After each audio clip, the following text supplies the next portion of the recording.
بسم اللہ الرحمن الرحیم۔ السلام علیکم ورحمۃ اللہ وبرکاتہ۔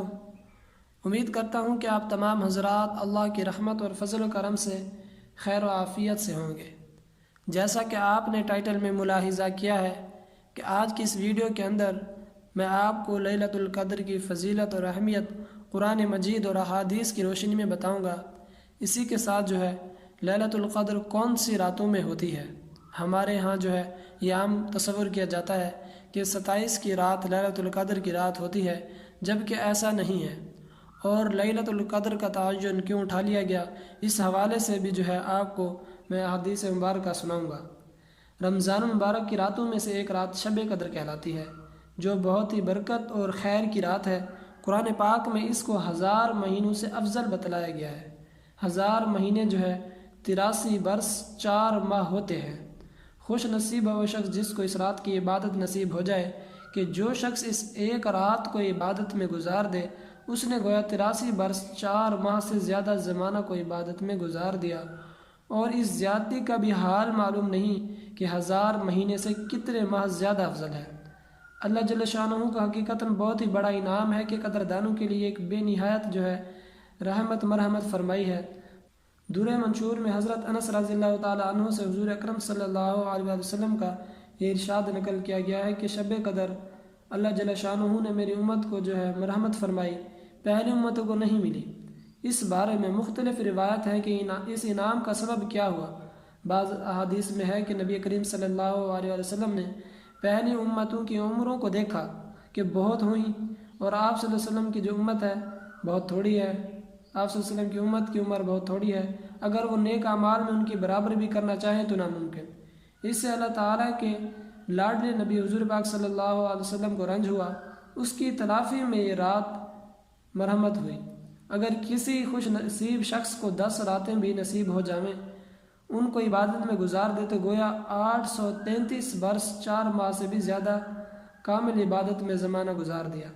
بعض روایت سے معلوم ہوتا ہے کہ نبی کریم صلی اللہ علیہ وسلم نے بنی اسرائیل کے ایک شخص کا ذکر فرمایا کہ 1000 مہینے تک اللہ کے راستے میں جہاد کرتا رہا۔ صحابہ کرام رضی اللہ تعالیٰ عنہم اجمعین کو اس پر رشک آیا تو اللہ جل شانہ نے اس کی تلافی کے لیے اس رات کا نزول فرمایا۔ ایک روایت میں ہے کہ نبی کریم صلی اللہ علیہ وسلم نے بنی اسرائیل کے 4 حضرات کا ذکر فرمایا: حضرت ایوب علیہ السلام، حضرت زکریا علیہ السلام، حضرت حزقیل علیہ السلام، حضرت یوشع علیہ السلام، کہ 80 برس تک اللہ تعالیٰ کی عبادت میں مشغول رہے اور پلک جھپکنے کے برابر بھی اللہ تعالیٰ کی نافرمانی نہیں کی۔ اس پر صحابہ کرام رضی اللہ تعالیٰ عنہم اجمعین کو حیرت ہوئی تو حضرت جبرائیل علیہ السلام حاضر خدمت ہوئے اور سورۃ القدر سنائی۔ اور اس کے علاوہ اور بھی روایت ہیں اس قسم کے بہت سی احادیث میں وارد ہوئی ہیں۔ بہرحال سبب کچھ بھی ہو، لیکن امت محمدیہ کے لیے اللہ جل شانہ کا بہت ہی بڑا انعام ہے کہ یہ رات بھی اللہ تعالیٰ ہی کی عطا کردہ ہے۔ اس رات کی اہمیت کا اندازہ اس بات سے لگایا جا سکتا ہے کہ اس پر قرآن مجید میں ایک سورت باقاعدہ طور پر نازل ہوئی۔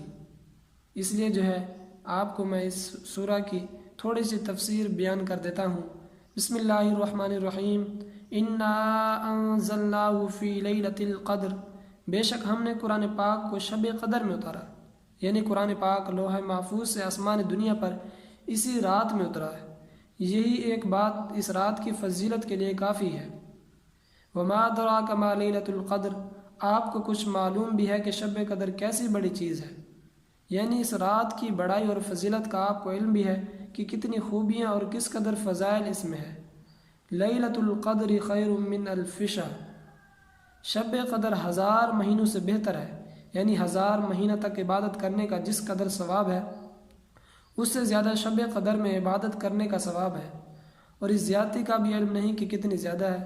تنزل الملائکہ، کہ اس رات میں فرشتے اترتے ہیں، والروح فیہا، اور اس رات میں روح القدس یعنی حضرت جبرائیل علیہ السلام بھی نازل ہوتے ہیں، بِإِذْنِ رَبِّهِم مِّن كُلِّ أَمْرٍ، اپنے پروردگار کے حکم سے ہر امر کو خیر لے کر زمین کی طرف اترتے ہیں۔ اسی رات میں جنت میں درخت لگائے گئے اور دعا وغیرہ کا قبول ہونا بکثرت روایت میں وارد ہوا ہے۔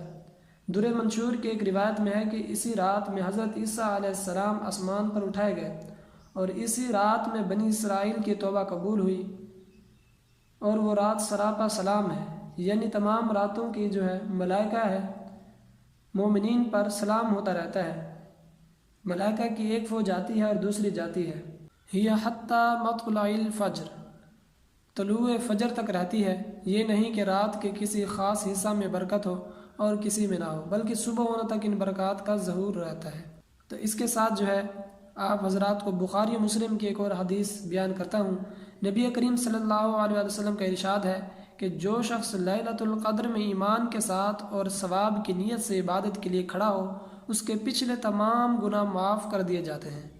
کھڑا ہونے کا مطلب یہ ہے کہ نماز پڑھے، اور اسی حکم میں یہ بھی ہے کہ کسی اور عبادت، تلاوت اور ذکر وغیرہ میں مشغول ہو، اور ثواب کی امید رکھنے کا مطلب یہ ہے کہ ریا وغیرہ یا دکھلاوا وغیرہ یا کسی بدنیتی سے کھڑا نہ ہو، بلکہ اخلاص کے ساتھ محض اللہ تعالیٰ کی رضا اور ثواب کے حصول کی نیت سے کھڑا ہو۔ اب لیلۃ القدر کون سی راتوں میں ہوتی ہے، اس حوالے سے بھی ایک حدیث سن لیجئے۔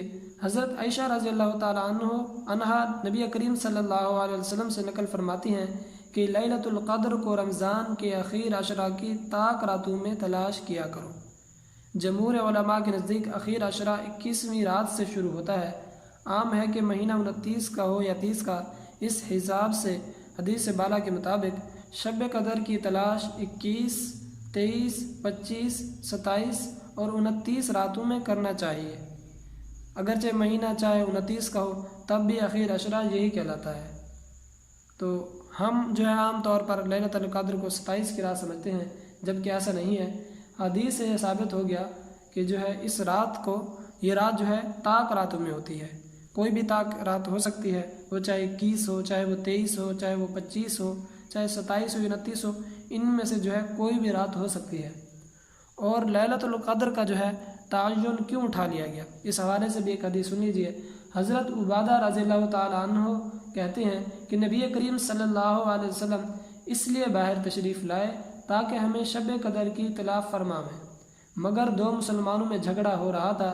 حضرت صلی اللہ علیہ وسلم نے ارشاد فرمایا کہ اس لیے آیا تھا کہ تمہیں شب قدر کی خبر دوں، مگر فلاں فلاں شخصوں میں جھگڑا ہو رہا تھا، جس کی وجہ سے اس کے تعین اٹھا لی گئی۔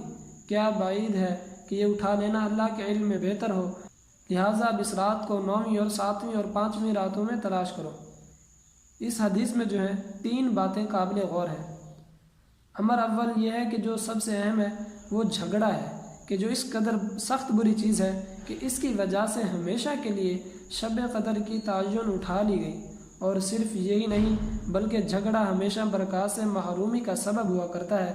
نبی کریم صلی اللہ علیہ وسلم کا ارشاد ہے، تمہیں نماز، روزہ، صدقہ وغیرہ سب سے افضل چیز بتلاؤں؟ صحابہ کرام رضی اللہ تعالیٰ عنہم اجمعین نے عرض کیا، ضرور۔ حضور پاک صلی اللہ علیہ وسلم نے فرمایا کہ آپس کا سلوک سب سے افضل ہے، اور آپس کی لڑائی دین کو مونڈنے والی ہے، یعنی جیسے استرے سے سر کے بال ایک دم صاف ہو جاتے ہیں، آپس کی لڑائی سے دین بھی اسی طرح صاف ہو جاتا ہے۔ اس حوالے سے ایک اور حدیث اور شب قدر کی چند نشانیاں بھی سنتے جائیں۔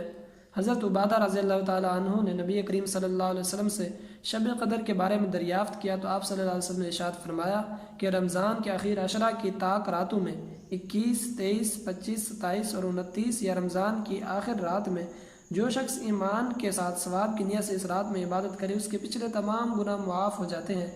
اس رات کی من جملہ اور علامتوں کے یہ ہے کہ وہ رات کھلی ہوئی چمکدار ہوتی ہے، صاف شفاف، نہ زیادہ گرم نہ زیادہ ٹھنڈی، بلکہ معتدل، گویا کہ اس میں انوار کی کثرت کی وجہ سے چاند کھلا ہوا ہے۔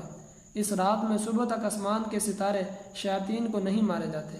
نیز اس کی علامتوں میں سے یہ بھی ہے کہ اس کے بعد کی صبح کو آفتاب بغیر شعاع کے طلوع ہوتا ہے، ایسا بالکل ہموار ٹکیا کی طرح ہوتا ہے جیسا کہ 14ویں رات کا چاند۔ اللہ جل شانہ نے اس دن کے آفتاب کے طلوع کے وقت شیاطین کو اس کے ساتھ نکلنے سے روک دیا۔ تو ان حدیث کی روشنی میں جو ہے آپ نے لیلۃ القدر کی فضیلت اور اہمیت جو ہے آپ نے معلوم کر لی، اور یہ کہ یہ کون سی راتوں میں ہوتی ہے اور اس کا تعین جو ہے کیوں اٹھا لیا گیا۔ تو اللہ تعالیٰ سے دعا ہے کہ اللہ پاک ہمیں جو ہے ان باتوں پر عمل کرنے کی توفیق عطا فرمائے۔ اور ویسے جو ہے عام طور پر اعتکاف جو ہے یہ لیلۃ القدر کو پانے کے لیے ہی رکھا جاتا ہے یا کیا جاتا ہے، کہ تاکہ جو ہے پورے 10 دن عبادت ہوتی رہتی ہے، طاق راتوں میں زیادہ، اس طرح سے جو ہے جو معتکف ہوتا ہے وہ عام طور پر اسے پتہ چل جاتا ہے کہ لیلۃ القدر کون سی رات تھی۔ تو اللہ تعالیٰ سے دعا ہے کہ اللہ پاک ہمیں لیلۃ القدر کو پانے کی توفیق عطا فرمائے، اور ہمیں جو ہے رمضان کا جو باقی حصہ بچ گیا ہے اس میں زیادہ سے زیادہ عبادت کرنے کی توفیق عطا فرمائے، اور ہمیں جو ہے گناہوں سے بچنے کی توفیق عطا فرمائے۔ تیسرا عشرہ جو ہے شروع ہونے والا ہے، تیسرا عشرہ جہنم سے چھٹکارے کا ہے، تو اس میں جو ہے زیادہ سے زیادہ دعائیں مانگیں، کیونکہ اللہ تعالیٰ کو دعائیں مانگنا پسند ہے۔ اگر ہم دنیا میں کسی کے در پر جاتے ہیں تو اسے مانگتے ہیں تو وہ غصے ہوتا ہے، ناراض ہوتا ہے، لیکن اللہ تعالیٰ کیا فرماتے ہیں کہ جو مجھ سے زیادہ مانگتا ہے میں اسے زیادہ خوش ہوتا ہوں۔ تو اللہ تعالیٰ سے دعا ہے کہ اللہ پاک ہمیں کسی کا محتاج نہ بنائے، اور صرف اللہ تعالیٰ سے مانگنے کی توفیق عطا فرمائے، اور ہمارے تمام گناہوں کو معاف فرمائے، اور ہمیں جہنم اور قبر کے عذاب سے محفوظ فرمائے، آمین۔ اللہ پاک آپ کا حامی ناصر ہو۔ آخر الدعوانا ان الحمد للہ رب العالمین۔